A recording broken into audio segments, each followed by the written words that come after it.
Hey everyone, it's Jeannie, and today I am sharing this card I created using Ink on 3's Lotus stamp set. This is a new stamp set to Ink on 3, and I think it's really pretty. It kind of reminds me of stained glass, and I kind of wanted to use it with a new medium, so I'm using gouache to color this up today.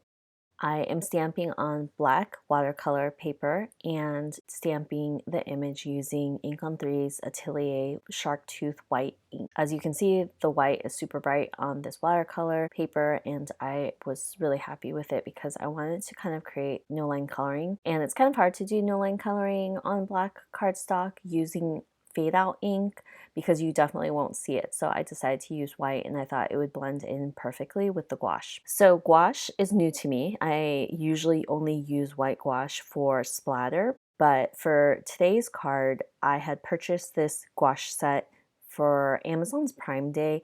It's like 20 bucks normally, and it actually is huge. It's super heavy, comes with 18 different colors, and the pans are huge, as you can see some of them in the frame. I've never used it for painting, but I thought that it would be really fun to try out because I had seen my sister do some art with it and I wanted to check it out myself. And as you can see, I am going really slow, mainly because I sped this up like 6 times because I was just painting very, very slow. I think start to finish, it took me over an hour just to paint this flower. I think with Copic markers, it would have taken me 20 minutes to do it. It's new to me, so I was just being really careful, kind of testing out how things looked, especially because I did it on black.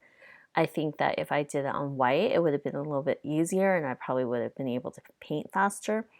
But I wanted to kind of challenge myself, and I thought it would look nice on black because it would just pop, which I think it does in the end result. For how I'm coloring this, I am no pro. This is the first time I used it, but I kind of took it as no line coloring. So what I did was I actually started out with my medium color to create a base because it's actually really light. You can see that I go in with my medium color and it kind of like mixes into the black cardstock. The color that you mainly see on the leaves at the end is the lightest color, which is the lightest green in this palette, and that one really popped. And you're just using the medium and the darkest green to create those shadow lines. And those shadow lines create the definition for the leaves. I did speed up past the leaves because I kind of colored it the same way. For the stems itself, I decided to mix in some yellow because I really wanted it to pop. I realized that any of the lighter colors really make it stand out, and you kind of need to use the lighter colors to grab your attention and grab that highlight area, and then the darker colors will work as your shadows. So I used the same concept for the stems. I ended up mixing a little bit of white into the green because I didn't want it to kind of match the green that I used for the leaves. And then I moved on to the flower. And the flower, I think, was the part that I struggled with the most, mainly because I decided I want a pink flower. I'm putting down my pink color, and as you can see, that isn't super bright on black cardstock. And so I kind of was like, oh no, I messed this up. What am I going to do?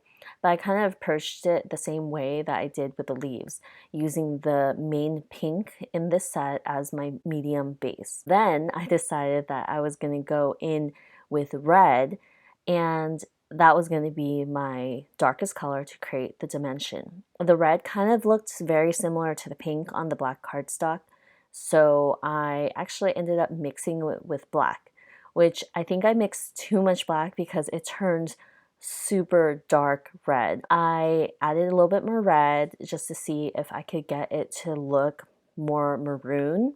And thankfully, this is where it all came together. So I decided that with like the green, there was light color. And so there is no light pink in the set, but you can mix everything. So that's why they have that palette to mix colors.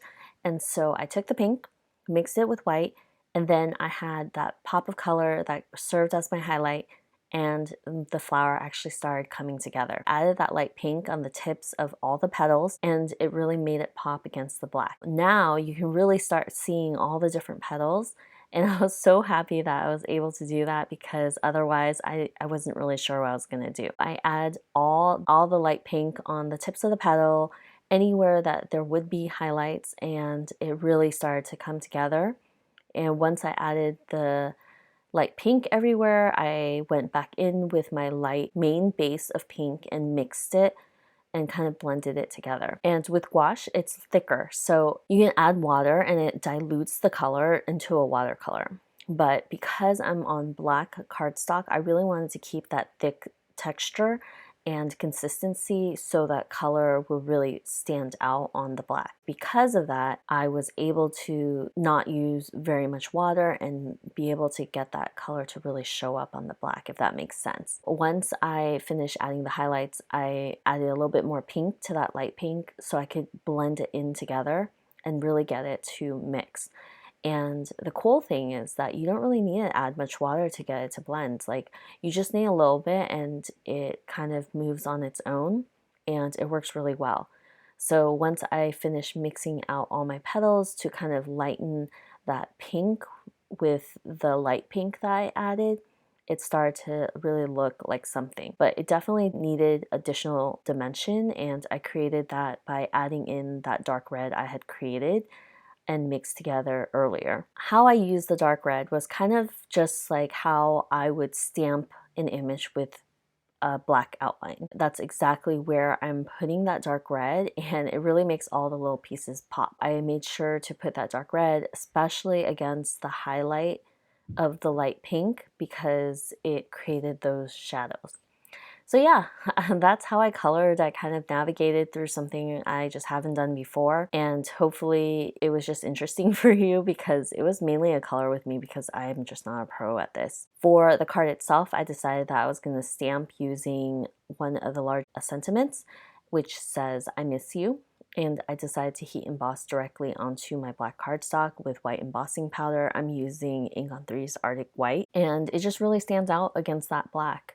I also had stamped the smaller sentiment to go along with it on a strip of white cardstock, and I'll be adding it right underneath this large sentiment. I also did want to matte this on pink because I thought that it would just match the flower and make it pop even more. So I added foam tape on the back of my panel, and I matted up on that pink cardstock that almost matches perfectly with the floral. I wipe off any excess powder from my anti-static powder pouch. I am going to put this card together. So once I remove all that release tape on my card panel and the foam, I'll put it on top of the pink and then add the smaller sentiment, and this card is done. It kind of looks like colored pencils on black cardstock, but it was a lot easier because usually with colored pencils you have to add that white base and then put color on top for it to pop. But here I'm just using the gouache. If you're interested in the gouache set, just to check it out, it's on Amazon. I'll have it linked below. It's relatively cheap for how much I got, and it's been really fun to play with. That is it for today's card. I hope you enjoyed it, and I will see you guys next time with another video. Bye!